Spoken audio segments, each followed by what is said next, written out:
Hello and welcome to this edition of Echo Conversations. I have Pete Miller from NeedHim Ministries here today. Pete, excited to have you. Thanks for joining us. Good to be here.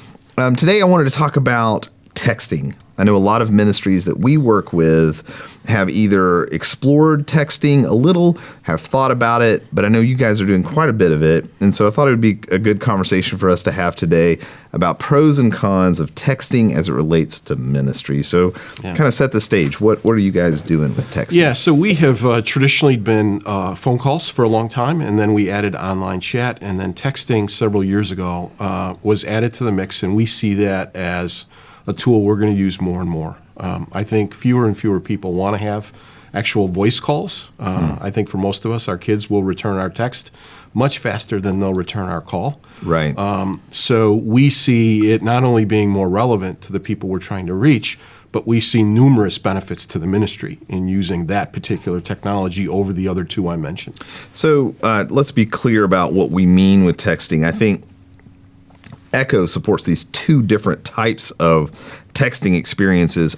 One is an autoresponder. So that's an example of like text in this keyword, and then it'll suddenly start sending dripping messages back to the person. So Echo supports that. There's a lot of tools out in the market that do that. The second piece, though, is that, and I think this is what makes it unique from an Echo perspective, is in addition to having it drip those conversations out, it can be interrupted with the ability for the person to text back in, and then that starts a conversation with a volunteer on your team, right? Right. So how has that worked out?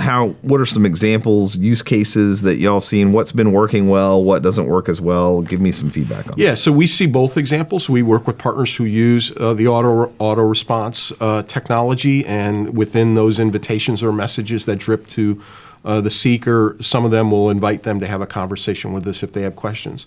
We also use campaigns where we just say, use this number to immediately reach out to us. The big benefit for us is a volunteer can do much, much more via text than they can through phone calls or chats. So obviously a phone call, you're only going to be able to have one of those at a time. An online chat, you may be able to manage 2 or 3 at once, depending on how seasoned you are as a volunteer. But a text message conversation, you can have 20 or 30 going at once. So suddenly the efficiency and how much a volunteer can contribute to the ministry is dramatically expanded via text messaging. Yeah, and that's because the nature of the back and forth of a text message conversation, I text back when I'm available, you text back when you're available, and so just like we're filming now, we can't text at the same time that we're doing this, but when we're afterwards, we can. And so I guess that's why you can handle so much more, is because those kind of back and forths probably happen in these kind of rhythms where it's nothing and then suddenly we're having a conversation that's back to nothing. Is that kind of the immediacy isn't there. You can actually, as you said, manage the pace of it and actually almost train the person on the other end how quickly you're going to respond to them. So you can, as I said, manage multiple conversations at once without really having the stress of even just managing 2 online chats at the same time. What's the fear? I mean, like what are the obstacles is probably a better question of why people, ministries specifically, would move into texting. What's keeping them from moving into? Yeah, can't speak for everyone, but there is a cost involved. So an online chat, there's really no cost other than getting everyone set up on the internet. Obviously, with a text messaging conversation, there is a telephony component for each message back and forth. We think it's so minimal that the benefits far outweigh the costs. Sure. The other thing that you're not going to get that you might get on a phone call is you're not going to hear the voice of the other person. Right. But most people that we talk with feel as if it's just as anonymous, if not more so. And we tend to see not only people being much more honest about the things they're sharing, but it gives us the ability to walk much longer with someone. So unlike that phone call or online chat, that's going to have a natural ending to it. Right. The text message really will go on as long as both parties are willing to keep sending messages. Sure. So for us, the odds of us being able to deliver a clear gospel presentation are much higher. Right. Percentage-wise, we're going to end a lot more of those conversations having done that. And if somebody does make a decision or needs to walk with someone on the way to making that decision, we can do that over a much longer period of time. For those of us who manage text conversations, we'll have several that are more than a month old at any given time because we're walking with somebody to the point where we can hand them into community. And that's not a month of nothing happening. That's a month of conversations happening a day, maybe skip a day, another day or two. So that's an interesting model that I think is really different. And I think it's exciting, but I think it's really different than staffing a traditional call center kind of functionality. So, it seems to me like everything you said and the fact that because it's asynchronous, in other words, like this conversation that you and I are having is synchronous.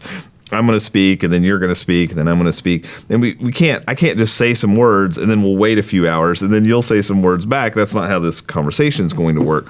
But that's chat, right? So synchronous conversation is live conversation, a chat, or a phone call.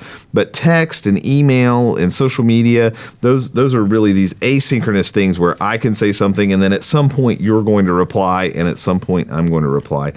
So, I think for a lot of ministries that have a small team where they don't have a big volunteer base, would you agree that texting would be one of the ways that would make sense to them to staff? Absolutely. They'll be able to handle a lot more conversations with fewer people via text than any other methodology right now. What is your answer rate for texting? Well, that's the beautiful thing. It's 100%. You knew the answer to that. You never miss a conversation. Right. So even if it happens to be at a very odd hour when your coverage isn't strong, and you respond 90 minutes later. Right. No one's going to wait on the phone for 90 seconds, much less 90 minutes. Yes. You can simply say, hey, sorry, it took us a bit. Right. Things were busy. Glad you texted in, and pick up the conversation at that point. And literally through thousands of conversations, I've never had someone say, well, I don't want to talk to you any longer because you took too long to answer my text. So much more flexible, much more robust. Your volunteers will be be able to handle a much larger load. So for us, the benefits are really, really clear. That's awesome. And then just to tell a little bit more and probably this is, I guess, me to do this to the audience, I would just let you know a couple other things that Echo does do around texting is we do have this autoresponder functionality. And so what that means is someone can text in a keyword. So we do events like at a concert series or some sort of large event where the speaker gets up and asks them to text in to a phone number or a short code, a keyword. And then that word then triggers a set of auto responses. And one of the things that I think the two things that make Echo unique, one is they can interact with that. So they can take that and then turn around and interact back. And then that gets routed to your ministry, like we've mentioned with NeedHim.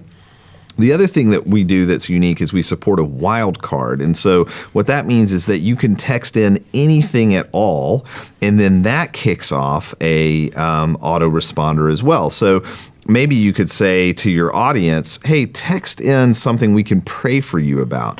And then they could text in that specific thing. And of course, you don't have to set up all of those keywords, but it'll still auto drip back this set of messaging. So that's another really cool thing that we can do with it.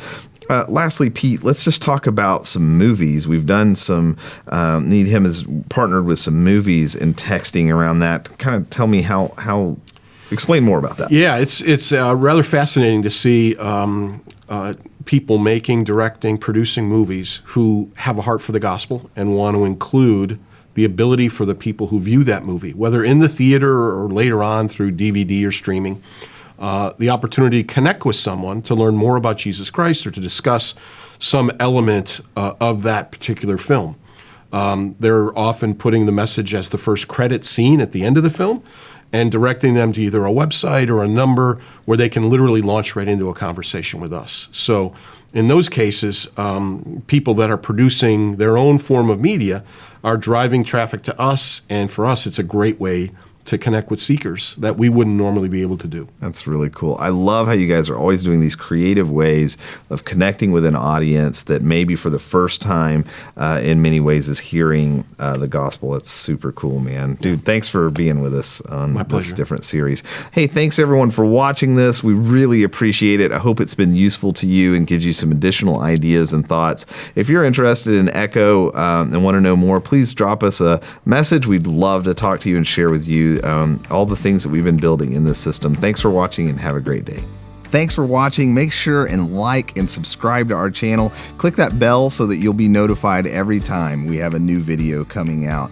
And I wanted to make you aware that we have some incredibly awesome resources totally free for you, whether you are or are not an Echo customer. Just go to echoglobal.org/resources and you can look at all of them totally free. echoglobal.org/resources.